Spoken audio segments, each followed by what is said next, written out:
This is part one of a two-part series on the history of the Tamil struggle, based on the book Liberation Tigers and Tamil Eelam Freedom Struggle by Anton Balasingham, published in 1983.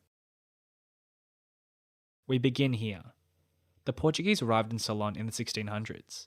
They find two different nations from a very ancient period who have divided between them the possession of the island.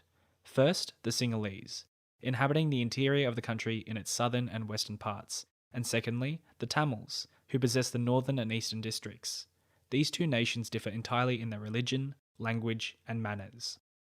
They enter into treaties and fight battles with the natives. Finally, in the Battle of 1619, they conquer the Tamil kingdom by defeating King Sangali Kumaran. The Dutch arrive and take over from the Portuguese in 1658, and then in 1802, the British take over control from the Dutch. However, the Kandyan kingdom was still not in their hands. In 1815, the British finally conquer the Kandyan kingdom. This is the document with the signature of the 11 Kandyan chieftains coming to an agreement with the British. Notice the use of Tamil letters. This is due to the last dynasty of Kandyan kings being of Tamil origin from Madurai. Having taken over the two kingdoms, speculators and entrepreneurs from England rushed to the newly conquered mountain areas and expropriated vast tracts of land by deceit from the Kandyan peasantry. Amidst this colonisation, the British decided to bring the two kingdoms into a unified structure in 1833, laying the foundation for the present national conflict. Even though the British appropriated land from the Kandyan peasantry, they were unable to convince the peasants to become wage earners in these new capitalist estates. By this point, the British had control of Tamil Nadu in India, and so they decided to conscript a massive army of cheap labourers. These labourers, who partly by their own poverty and partly by coercion, moved into this promised land to be condemned to an appalling form of slave labour. These Tamils came from Tinnevelly, Madurai, and Tanjore, and were from the poor oppressed castes. This army of recruited workers were forced to walk over 200 kilometres from their villages to Ramesaram, shipped to Mannar, and were again walked for over 250 kilometres from Mannar to the central highlands of Ceylon through impenetrable jungles where many thousand died of hunger. Using this army of slave labourers, the British set up the exploitative plantation economy. This is one of the most significant effects of British imperial rule. British colonialism also exploited the island's social formation for its needs during the 18 and 1900s. The existing Tamil social formation was constituted by a unique socio-economic organisation, in which feudal elements and caste system were tightly interwoven to form the foundation of this complex society.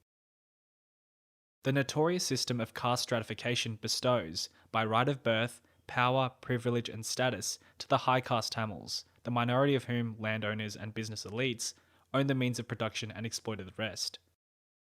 The most exploited and oppressed sections are the so-called depressed castes, who eke out a banal existence under this system of slavery. The British facilitated a section of these high caste Tamils to adopt the English education system.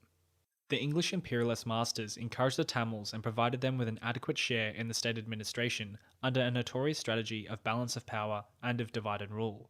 This later sparked the fires of singular national chauvinism. The privileges enjoyed by the English educated elites, the Tamil dominance in the plantation economy, and the spread of Christianity propelled the emergence of singular nationalism. This singular nationalism took the form of Buddhist revival in the early stages, which gradually assumed a powerful political dominance. The religious leadership attacked both the Tamils and European colonialists and spoke of the greatness of the Sinhalese Aryan race.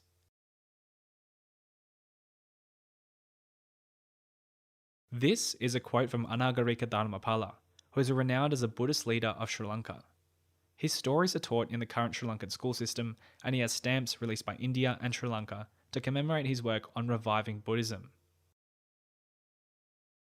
The singular national chauvinism that developed from the Buddhist religious resurgence viewed the Tamil dominance in the state apparatus and in the plantation economy as a threat to national development, and as such, national antagonism articulated on an ideological level. Amidst this chaos, the British granted independence to Sri Lanka in 1948, with the Queen as the head of state. Motivated by their class interests, the national bourgeoisie collaborated with the British, accepted their constitution, and assumed power. Soon after the transfer of political power, singular national chauvinism reigned supreme, and the first cruel victims of the singular racist onslaught were the Tamil plantation workers. 1 million of this working mass, who toiled for the prosperity of the island for more than a century, were disenfranchised by the most infamous citizenship legislations in Sri Lankan political history. This robbed these people of their basic human rights and reduced them to an appalling condition of statelessness. The most vicious form of oppression calculated to destroy the national identity of the Tamils was the state-aided aggressive Sinhala colonisation, which began soon after independence and has now swallowed nearly 3,000 square miles of Tamil Eelam. This planned occupation of Tamil lands by hundreds of thousands of Sinhala people, aided and abetted by the Sinhala colonial regime in the areas where a huge mass of landless Tamil peasantry is striving for a tiny plot of land to toil, was aimed to annihilate the geographical entity of the Tamil nation and to reduce the Tamils to a minority in their own historical lands. The worst affected areas are in the eastern province. In Ampara district, the percentage of the Sinhalese population was 4.5% in 1946, but increased to a staggering 37.7% in 1983. In Trincomalee, in 1921, the Sinhalese made up only 3% of the population. By 1981, they make up 33.6%. In 1948, there were only 10,000 Sinhalese in the eastern province, which has swelled by 1977 to over 100,000 people. The national oppression of the Sinhala racist regimes soon penetrated into the sphere of language, education, and employment. The chauvinist Sinhala-only movement spearheaded by Mr. Bandaranaike brought him into political power in 1956. His first act in Parliament put an end to the official equal status enjoyed by the Tamil language and made Sinhala as the only official language of the country. The Sinhala-only Act demanded the proficiency of Sinhalese in the civil service.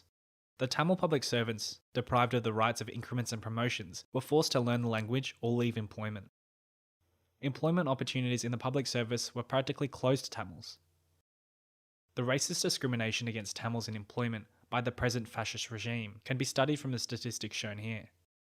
Education was the sphere that Sinhala chauvinism struck deeply to deprive a vast population of Tamil youth access to higher education and employment.